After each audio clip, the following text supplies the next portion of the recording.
I'm Hanish Patel, and this is User Friendly, the show where we explore emerging trends in tech, media, and telecom, and how they impact business, operations, and the world around you. Consumers today have more digital media options than ever before.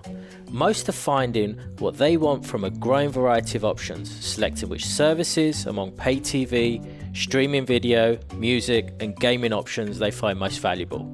But many say that they have to work way too hard to find the desired content and pay for multiple subscriptions just to have it their way. Some wonder, will the costs start to outweigh the benefits? Joining me to discuss the findings from the Digital Media Trends Survey are Jeanette Watson, Chief of Staff for the Centre for Technology, Media and Telecommunications, and Amy Booth, Telecom, Media and Entertainment Marketing Leader at Deloitte, and both happen to be co-authors of the survey. Jeanette, Amy, welcome to the show. Thanks for having me. Thanks for having me. So let's get straight in there. Given that this has been going on for a number of years, this survey that we've been doing our 13, I believe now, can we give our audience just a little bit of background on what the survey's about, what it covers, and what they can expect to see in the results and the findings that we're going to discuss today? Sure. So the survey focuses on media consumption habits of U.S. households. And as you said, we've been doing this research for 13 years now. And if you think back, 13 years ago, none of us had a smartphone. We were using our thumbs on a device we can't buy anymore. There was no iTunes. There was no streaming. We were still getting little red packages in the mail to watch videos. The world has changed a lot in the last 13 years, and we've been trying to follow those trends and try to identify where the industry's going. We look at the world like this: Gen Zs and millennials. So we have 14 to 35-year-olds, the Gen Xers, the boomers, still barely the largest generation, and then matures over 70. So we all know over the last 10 years, almost every trend that we have seen has started in the younger generations. They brought technology into the household. They've introduced their parents to new streaming services or subscription services, and then we've all ended up being subscribers. Fantastic. Thank you for that overview. And if I was just to even recall from just last year's findings, it was very apparent that the consumer was in the driver's seat, so to speak. If there was a way that you could sum up, or maybe even, I'm going to really push to both of you because you are co-authors and you know this stuff inside out. If there's one word to really describe this year's findings, how would you describe it? So the one word I would use to describe media consumption today is, freedom. Consumers now have the freedom to choose from a variety of different entertainment options. There's a lot of over-the-top options out there. You can pick and choose the television shows that you want to watch, even live sports. I cut my cable subscription over a decade ago. I had difficulty finding the right shows that I wanted to watch. I had to go to a lot of friends' houses to watch premieres of new television series. I had to invite myself over to my neighbors to watch the Super Bowl. But I no longer have to do that anymore. So I truly am one of those people who is enjoying this newfound freedom of having all of these different options. Now I can watch premieres of major television shows when I'm on the road traveling for work. I just have to pull out my smartphone, pop open an app, and select the show I want to watch. Mm-hmm. And Amy, how about yourself? What one word would describe it for you? So the word I would use is friction. There are some challenges. Consumers have a few too many choices. We see, 57% of consumers and 74% of millennials are frustrated when their shows or movies disappear from their platforms. We've all had the experience where we try to go to watch something we saw before and it's gone, or we watch the first 2 seasons, we want to watch the 3rd season and it's not there. So they're getting attracted, they're getting engaged, but then their shows are no longer there.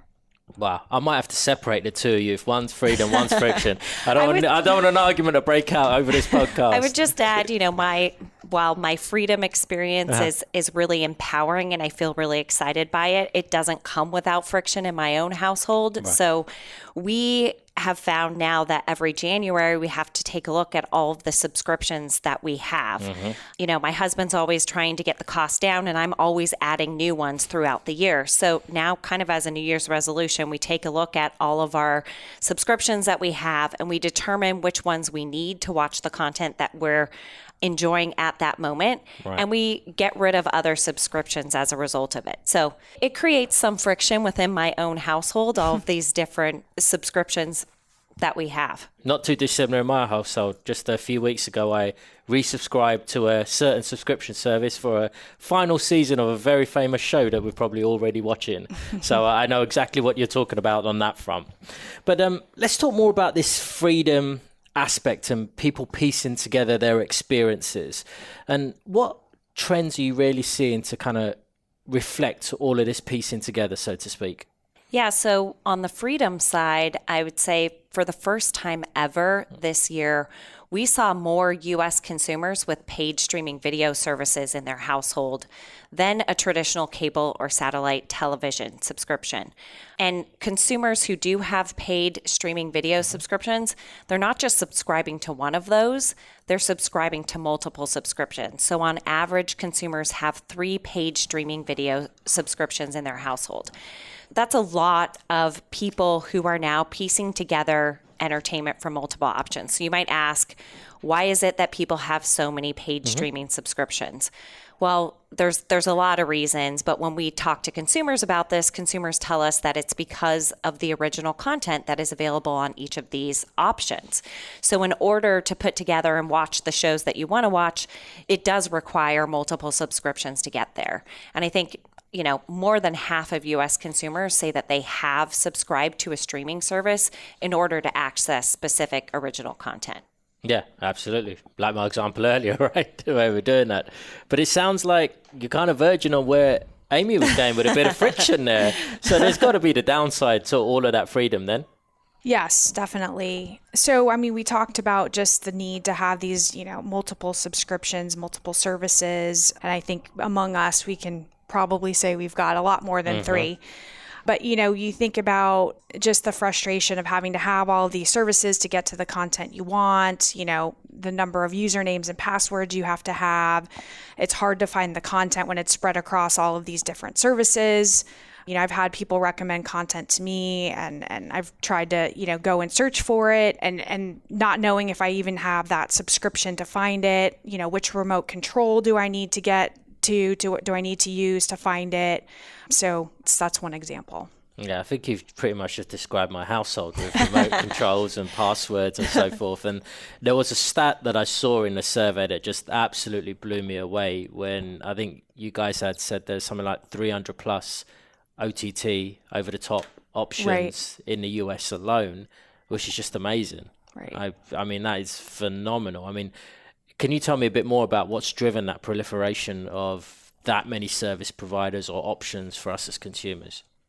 Yeah, so I mean, I guess it's not unlike magazines in the past where you would have a bunch of different magazines for every little niche hobby that people want. So you have the car magazine, you know, Formula One racing magazine. You have all kinds of different options. I think we're kind of seeing that in the video space currently with all of these different options that are out there. So you have the major players, so the major streaming providers that have content across all different genres. And then you're seeing very, very specific options for people who want to watch, say, one specific sport. So if you just watch hockey or you just want to watch tennis or NFL, as an example. And all of these, like say, options and niche offerings, basically whatever you're into, you can potentially find a provider for you. Are they generally all subscriptions or are they ad supported? Are some of those free? I mean, you know, what's the makeup of, you know, those 300 or so that we're seeing? Yeah, so it's a mix of both. Some of them are streaming only, you know, paid options, subscription services with no ads, and some of them have advertising supported models. And we're finding that consumers are kind of piecing together these services and probably managing their costs by subscribing to some that are paid and some that are ad supported. So some of these options, you don't have the option to watch the content unless you endure some advertising. We're finding that consumers are willing to endure a bit of advertising to get in exchange for the content that they want. Got it. And let's click into that endure word, right? And advertising. I know if I, for one, I'm not a fan of it because I just want to get to the content I want to get to, but totally appreciate that some platforms are based on that's how they monetize. Can we talk a bit more about the advertising aspect? Sure. 75% of consumers say there are too many ads on pay TV. 82% are overwhelmed by repetition. And 77 actually think ads should be shorter. So consumers are willing to be advertised too, but they want it to be targeted, relevant, and shorter. And 44% of them actually tell us they subscribe to a streaming service to avoid ads. That's a large number. But when you're watching ad-supported, consumers tell us 8 minutes per hour is just right. At 16 minutes, they tap out. They say if it eclipses at 16, they're done. So we see examples of up to 20 minutes per hour on certain platforms. So we've got to respect their time as well. And now time for a commercial break. No, I'm just kidding. We're about to take a 20-minute break. No, not at all. I mean, that's got to be why that may be driving a lot of people to maybe some of the platforms that maybe don't have advertising and payment. And I think we touched upon, and I want to double down on that one around original content. It seems like there's a lot of funding going into programming to create original content for a lot of these providers as well. Yeah, original content is, one of the top reasons consumers would subscribe to a new streaming service, along with no ads. So original content, it does seem like these big payoffs from all of these large streaming platforms, putting money into original content is paying off to some extent. We're seeing that not just for streaming video. We've been talking a lot about streaming video, but consumers are piecing together entertainment from all across the board. And I wouldn't call your entertainment experience just a couch potato sitting in front of, a television experience anymore. In addition to watching streaming video, consumers are doing a lot of gaming. Consumers are watching and listening to a lot of music. They're getting content and piecing together an entire entertainment landscape from a variety of different subscriptions. So when we talk about 3 paid streaming video subscriptions in the household, add on to that your streaming music subscription, add on to that, magazine and newspaper subscriptions, add on to that, gaming subscriptions. There's a lot of different ways in which people are piecing together subscriptions across the board. When you just talked about all of those multitude of subscriptions, not just the monetary aspect of that, and I think, Amy, you touched upon some of that in terms of just the amount of passwords you got to remember, right, which then just, strikes to me in terms of just data protection and having all of those aspects. Anything that came out in the survey around data protection this year? Because I know it was big last year on a lot of the feedback that you guys got in the survey as well. So consumers are very concerned about their personal data. 82% of them say that companies are not taking all the steps they can to protect their data. Now, this number's jumped very dramatically since last year, and we know we've had a number of data scandals and issues over the last year, but this is much more top of mind for consumers. So we have to respect what the consumer wants, and if you ask them who's responsible for protecting their data, half of them say they're responsible. So we're taking personal responsibility for our data. We believe we need to protect it. And then who owns that data? I always ask this question. I love getting the different responses I get on this. So who owns the data? Yes. Me. I own my own data. Exactly. So consumers believe they own their data, and they believe they have the right to view, edit, and delete it if they want to. Again, I think the good news here for all of us in this industry and in the tech industry is that only 5% of people believe the government should actually own their data. So consumers say that they want to own their data and they're responsible for managing it. But yet what's really interesting is that in our survey, we find that a lot of consumers are using social media logins to log into sites across multiple platforms. And that can be tricky. You have to look at all the individual privacy policies. You're sharing data among a bunch of different things. So while consumers say they really, really want to own and manage it, I'm not really sure that consumers understand the complexities or what they're signing up for. It's either that or the ease of access is so nice for them that they kind of don't mind giving up data in exchange for access to free content and the ease of logging into multiple platforms using one login. And in terms of just, let's take that one step further in terms of sharing their data and sharing commentary. And the reason I say commentary is I've got to go there with personal digital assistants, right? I mean, there's a theory that they're always listening in. There's obviously the trigger words for when they are truly listening. Where do you guys stand on that? And in terms of our survey, what have we heard around personal digital assistants and the growth of those, or if there has been a growth at all? So there's been a lot of growth in the smart speaker market. 140% growth year over year in just devices being in the household. I am one of those people. I have not just one smart speaker in my household. I think we have 4 or 5 smart speakers. They're in multiple rooms. We're using them as speakers, but they are listening all the time. And so one of the things that comes up when people start asking us about our use of them is, are you concerned about the privacy associated with having something listening all the time? And I say, well, a lot of times it takes a lot to get the attention of my smart speaker. And so I'm not all that concerned at this moment, maybe I should be, about, the privacy I'm giving up. I really, I get to play music in every single room. I can turn my lights on and off. I can do a lot of different things that these make it easy when I'm running around with a busy toddler. I can set timers. I can do all kinds of things. And so the smart speaker for us has become a really helpful device within our household. And so I'm at this point at least willing to give up some privacy in order to have that ease of use. Let's talk a bit more about some of the things you described there. Clearly help on a convenience element. And, one of the things you talked about from an entertainment consumption is clearly listening to music. What do you guys think in terms of the smart speaker, the personal digital assistant, what role it has to play in terms of overall consumption and maybe piecing things together? So I'd hope that eventually it'll make it easier on all of us. At this point, there are some really great services out there. You can start playing one song and it's going to lead you to an entire station of music, right? So you're going to very easily access music. I would like to have that same experience with video. I do use my voice to try to find content when I'm watching video in my household. And at this point of time, it's hit or miss. Sometimes I find the content I want to watch. Sometimes my searches are too complex. I think consumers like me are in a similar situation. There's a huge opportunity here. I think that there are limitations at this point in being able to access everything really, really easily. So as voice gets better and better, and as more people are using it, I think that experience is just going to get so much easier for consumers that we're going to see a lot more of it in the market. But it's probably not going to solve your problem, Amy, of all those multiple remote controls just yet, from Not what it just sounds yet. like.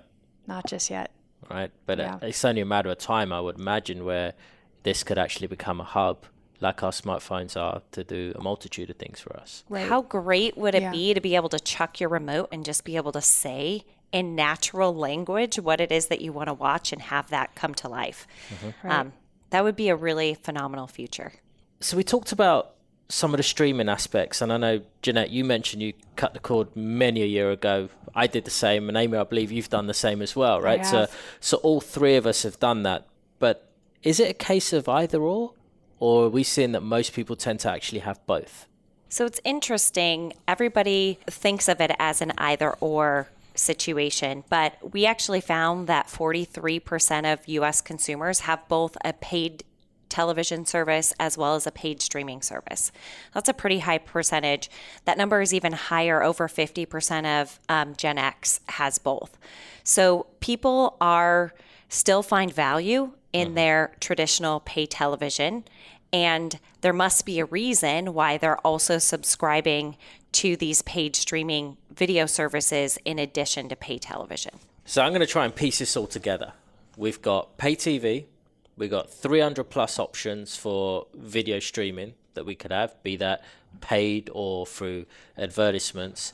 I'm hearing that we as consumers are saying that we're getting, was it 2.5 times, I believe you guys said, as much advertisements as we need to be getting. If we were to take that away and take away some of that friction so we can still have that freedom, how are we going to discover our content? Or how do you guys discover your content? Word of mouth is a big way. Right. Word of mouth can come in a variety of different ways these days. On social media, you get word of mouth from friends and people you don't know through social media.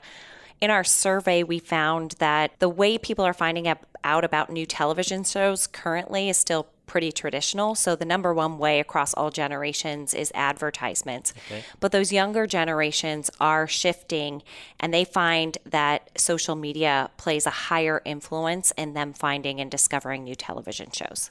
Right. So on Discovery, with my friction hat on, 43% of the population actually say they give up if they can't find it in a few minutes. Now, the vast majority of people who turn on a streaming service know exactly what they're going for. They have a show in mind, a movie in mind, and they're going there to find it. But they give up within a few minutes if they can't find it, which means we have a lost opportunity. So Discovery is the next speed bump we need to attack. Interesting. More and more, it's the younger generations that are now driving the trends and driving the new consumption behaviors, new consumption patterns. And if we're seeing that social is playing a greater prominence in the way that the younger generations are discovering content, that's definitely got to be something where the programmers, the owners of the platforms, the owners of pay TV got to sit up and listen and think about the amount of exposure they have on social to achieve their target markets, for no doubt. Right. Definitely. Yeah, absolutely. Definitely. Again, I'm going to use that term of piecing things together. And here's an interesting kind of, I'll call it a mix or a mashup that happened a few months ago. And I actually experienced it because my eldest was particularly playing a very famous, I'll call it online, battle royale game. And in that, they had a famous DJ actually playing out a set. Now, music, video games, that's not new. That's happened for years. But where I felt this was phenomenal was just the sheer scale and the audience that DJ got off the back of that, right? And I think it was 10 million plus, and plus the monetization aspects that came after that you could buy emotes and different skins, and $25 later, I found out what you could have. So, that was interesting for me to see that kind of mashup and that piecing together. From your guys' perspective and things that we're seeing in the survey, where do you see the next set of trends happening similar to that sort of kind of mixing up of music, video games, etc.? Do you see more of those kind of things happening? What's the future looking like for consumption and entertainment? Yeah, absolutely. I think we're going to see a lot more of that happening. I think we're going to see a huge growth in esports viewership here in the US. It's been fairly large globally for a long time, but we're starting to see it more and more here in the US. I think you're going to find more and more brands and more mashups, like you said, of people trying to get something out through a venue where there's a large audience. So gaming is a huge opportunity. Esports is a huge opportunity. You can introduce people to new products. You can introduce people to new bands and music as people are in the middle of gameplay. And so people can use, gamers can use their notoriety in that respect.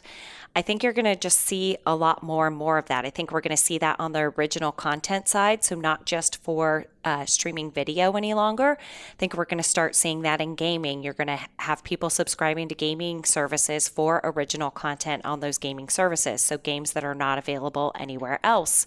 I think we're also going to see that on the music side. So people are going to probably start bringing live, sessions into, and I think some services are already doing it, where you can get some live musicians recording and pushing it out through a specific music service. So I think we're just going to see more and more of that original content theme weaving itself into other areas, be it gaming, streaming music, and of course on the video side. And Amy? I was just going to say, on sort of the esports topic, I personally don't get it. I don't get why people would want to go and watch other people play games, but it's, no doubt an emerging business, right. Pretty amazing. Some of the stats from our survey are pretty interesting. If you look at the frequency of gaming, 41% of all people actually play games.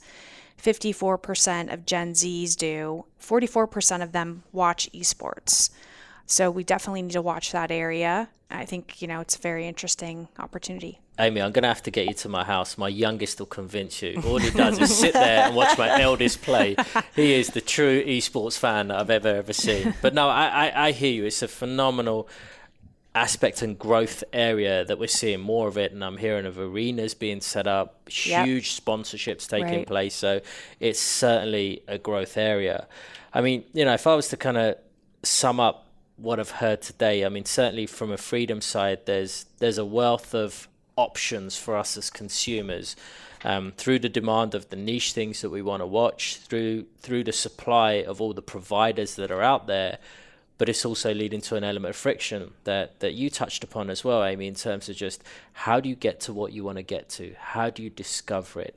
The number of advertisements out there, the number of kind of options and passwords that you've got to have. So I don't know what the magical answer is in terms of who's going to capture that, but clearly right now it's not a case of either or from a video perspective. Most of the consumers are definitely covering off both, and it sounds like the potential future could be that mashup of original content with gaming, original content with music, original content with video streaming services. So original content seems to be the way forward potentially for the way that at least providers can monetize. Us as consumers want to get content.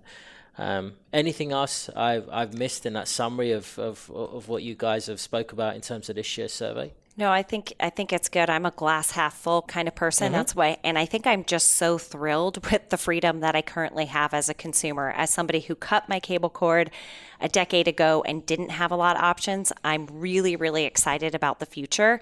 That friction that I have in my own household is not yet playing itself out in a way that's going to get me to cancel and to not choose things a la carte like I'm currently doing. So I think we're still a ways off before consumers are so frustrated by things that we're forcing new situations. But like I said, glass half full kind of person, really excited about all of the options that are out there and the freedom that I have to piece together the entertainment I want to watch.